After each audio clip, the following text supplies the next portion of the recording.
अस्सलाम वालेकुम रहमतुल्लाहि व बरकातुहू। क्लास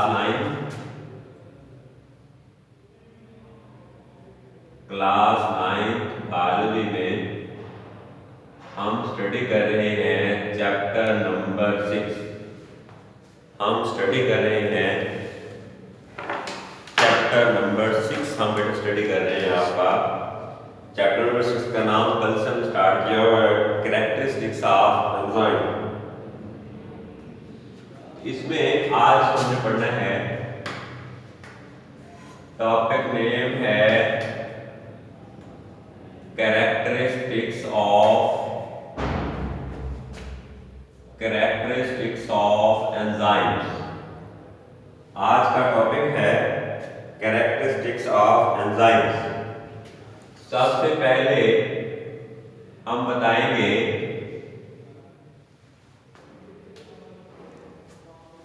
कि एंजाइम्स होते क्या हैं। बेटा एक साइंटिस्ट था, नाम था उसका विल्हेल्म कोहने।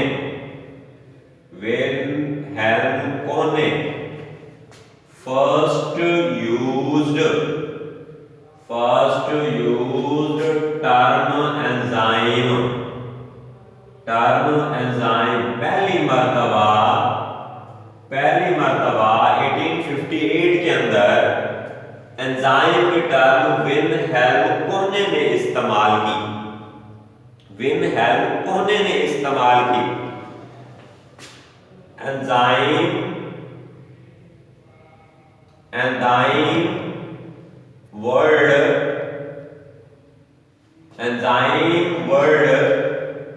लफ्ज एंजाइम जो है डिराइव किया गया from two Greek words.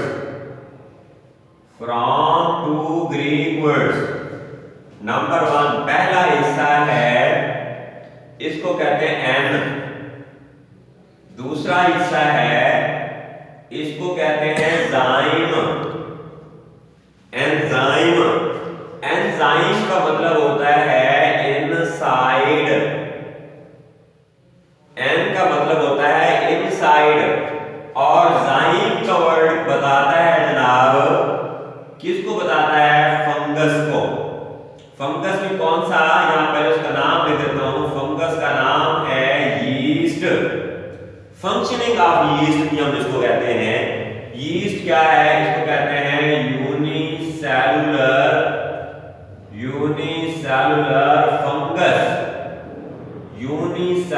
Fungus से जाइम का वर्ड जो है यीस्ट से जो है अखज किया गया। इसका मतलब ये बनता है। तो एंजाइम्स जो है क्या चीज है? हम कहते हैं enzymes are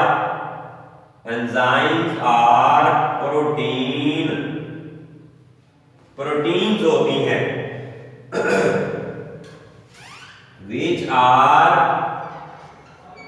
which are long and linear chain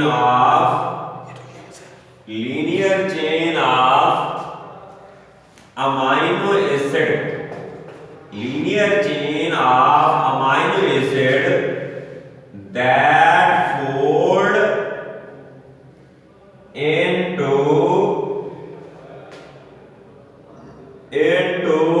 3 dimension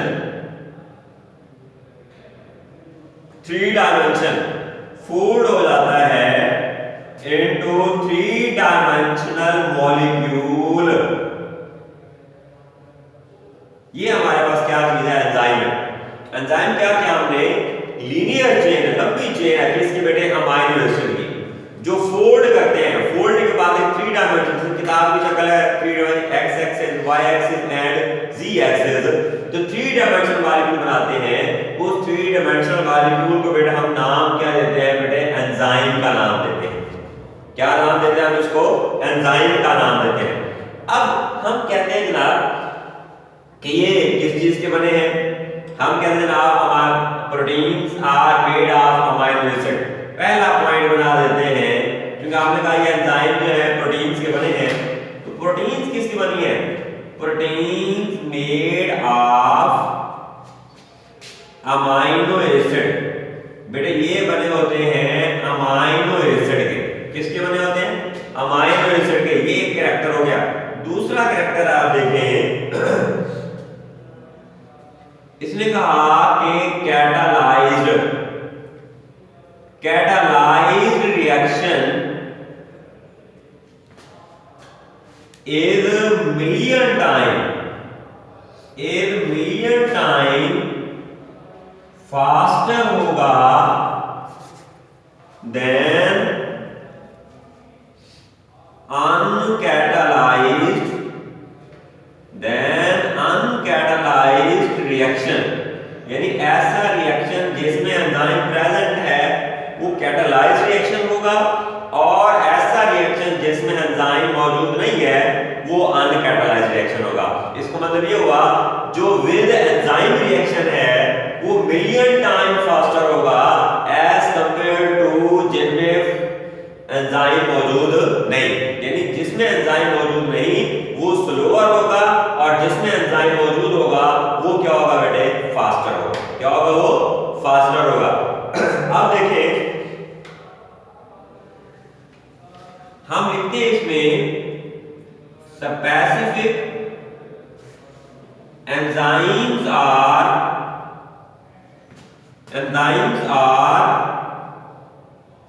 specific मखसूस एंजाइम्स मखसूस होते हैं for specific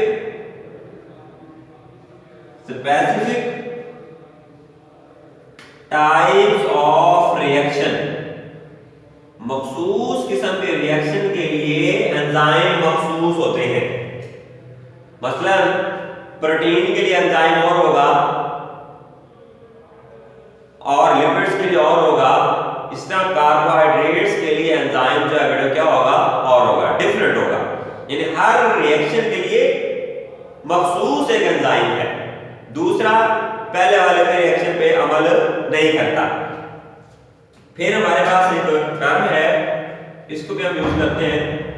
इसको हम कहते हैं, टर्म का नाम है लिख दो, इसको कहते हैं एक्टिव साइड। एक्टिव साइड इसको हम लिखते हैं only small portion of enzyme which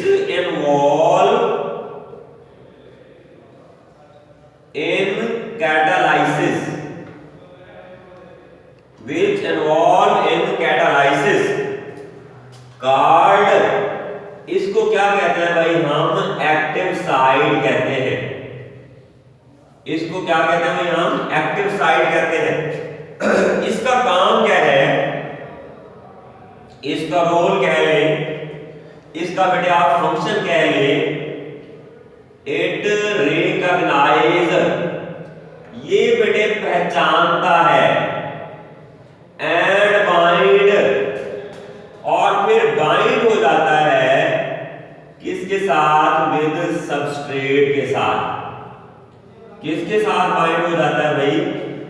substrate के साथ। पहले उसको रिकॉग्नाइज करेगा, फिर क्या करेगा? उसके साथ बाइंड हो जाएगा, तब कैटाबॉलिक रिएक्शन जो है वो क्या हो जाएगा बेटे? स्टार्ट हो जाएगा। कैटाबॉलिक रिएक्शन जो है क्या हो जाएगा? स्टार्ट हो जाएगा। ये एक्टिव साइट बता दी हमने, एक्टिव साइट का हमने रोल भी बता दिया। एक्टिव साइट बता दी, फिर हमने एक्टिव साइट का हमने रोल जो है वो बेटा इसके अंदर जो है वो बता दिया। अब देखें टर्म बताते हैं आपको कौन सी आएगी। हम कहते हैं इसके अंदर एक टर्म है, इसको कहते हैं inhibitor.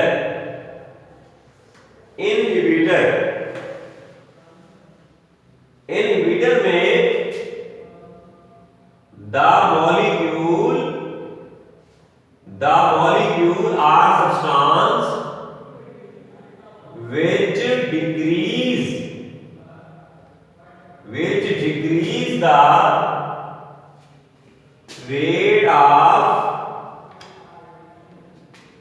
enzyme control reaction, enzyme control reaction decrease कर दे, कंट्रोल रिएक्शन को डिक्रीज कर दे कार्ड, बेटे उसको हम क्या कहेंगे, इनहिबिटर कहेंगे।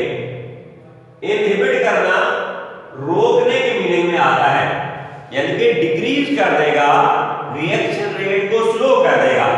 बेटे इसकी एग्जांपल में आप बता सकते हैं ड्रग्स हैं एंड पॉइजन्स हैं, ड्रग्स हैं एंड पॉइजन्स हैं जो कि रेट ऑफ रिएक्शन को डिक्रीज कर देंगे, मतलब स्लो कर देंगे। फिर हमारे पास बेटे टर्म है, इसको कहते हैं एक्टिवेटर। टर्म का नाम है बेटे, इसको क्या कहते हैं हम, एक्टिवेटर का नाम देते हैं। द मॉलिक्यूल which increase,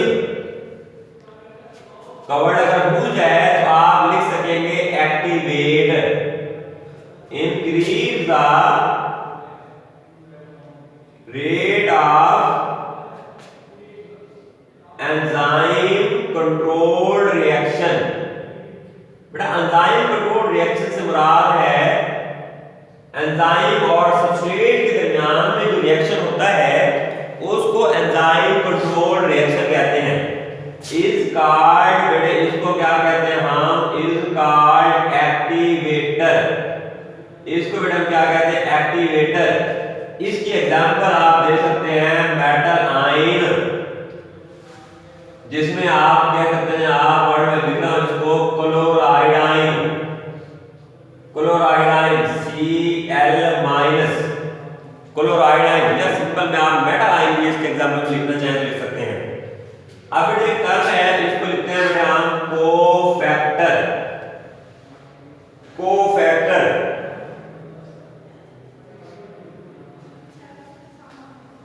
इसको हम कहते हैं non protein molecule, non protein molecule which is essential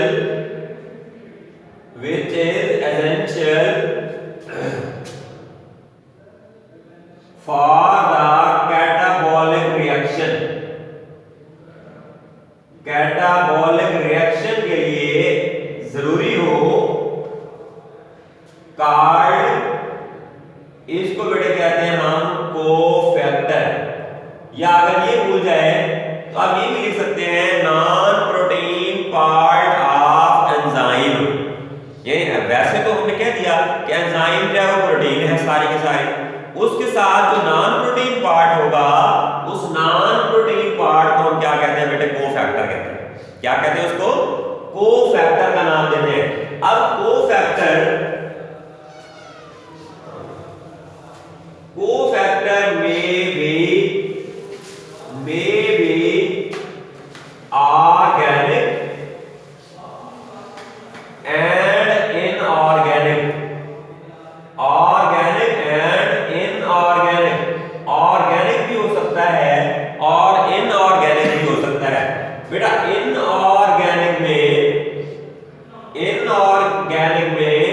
आप एग्जांपल दे देंगे मेटल आयंस, और ऑर्गेनिक में आप देंगे haem group and flavin group. Haemoglobin से निकला है haem group and flavin group, ये ऑर्गेनिक मॉलिक्यूल है। मेटल आयन जितने भी लेंगे वो क्या होंगे हमारे पास, इनऑर्गेनिक मॉलिक्यूल या इनऑर्गेनिक कंपाउंड्स जो है वो हमारे पास कहलाते हैं। अब एक टर्म है, बेटा आप देखिए इसको हम कहते हैं बेटे प्रोस्थेटिक ग्रुप। प्रोस्थेटिक ग्रुप कहते हैं बेटे हम इसको। तो अब हम इसके अंदर देखेंगे क्या होते हैं। हम कहते हैं ऑर्गेनिक कोफैक्टर, ऑर्गेनिक क्या होगा बेटे, हम कहते हैं tightly attach, tightly bound to the enzyme. Enzyme के साथ अगर टाइटली बाउंड हो तो बेटे उसको कहते हैं कार्ड, इसको कहते हैं बेटे हम प्रोस्थेटिक ग्रुप कहते हैं, इसको हम प्रोस्थेटिक ग्रुप कहते हैं। क्या कहते हैं इसको बेटे, प्रोस्थेटिक ग्रुप। अगर टाइटली अटैच हो, टाइटली बाउंड हो तो उसको क्या कहते हैं, हम प्रोस्थेटिक ग्रुप कहते हैं। इसी तरह बेटे हम लिखते हैं यहां पर कोएंजाइम्स। क्या लिखते हैं बेटे, बेटे कोएंजाइम में अगर आप देख ले क्या होता है, हम कहते हैं द ऑर्गेनिक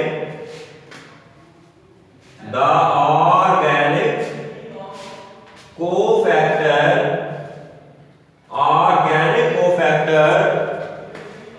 लूजली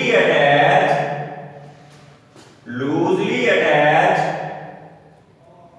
किसके साथ लूजली अटैच होगा, to the enzyme card.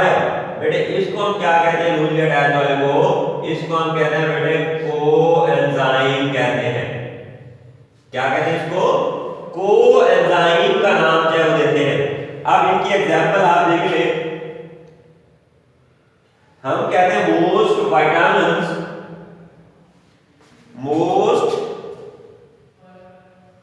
Vitamins act as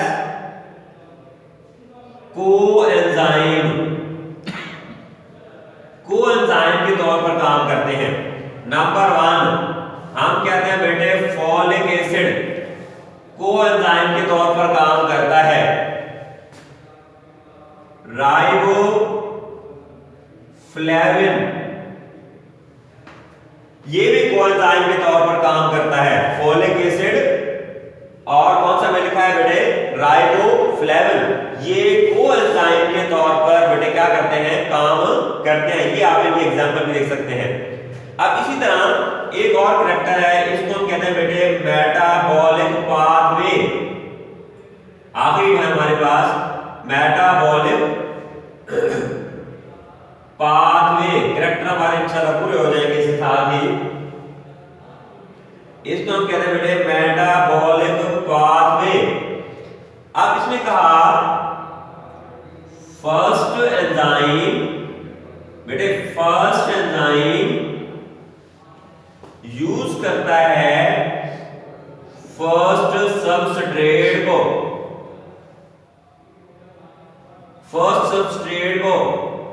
and convert into product,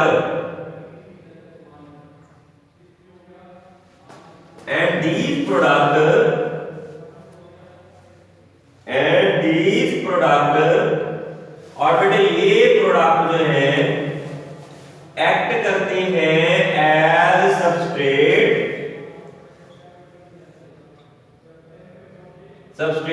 for other enzyme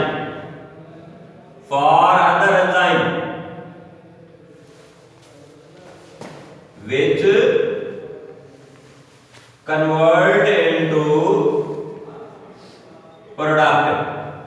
इस तरह ये मेटाबॉलिक पाथवे के तौर पर करेगा। पहला एंजाइम सबस्ट्रेट को कन्वर्ट करेगा प्रोडक्ट में, अगला एंजाइम इन प्रोडक्ट को फिर सबस्ट्रेट के तौर पर लेगा, इनको कन्वर्ट कर देगा प्रोडक्ट में, फिर उससे अगला एंजाइम इन प्रोडक्ट को एज ए सबस्ट्रेट लेगा और उनको कन्वर्ट कर देगा इसमें बेटे प्रोडक्ट में।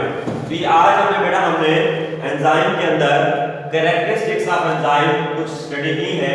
कल इंशाल्लाह इनके जो यूजेस ऑफ एंजाइम्स हैं, कल इंशाल्लाह यूजेस ऑफ एंजाइम्स को भी स्टडी करेंगे और साथ में एक टॉपिक और भी हम कल इंशाल्लाह अटैच जो है वो कर देंगे।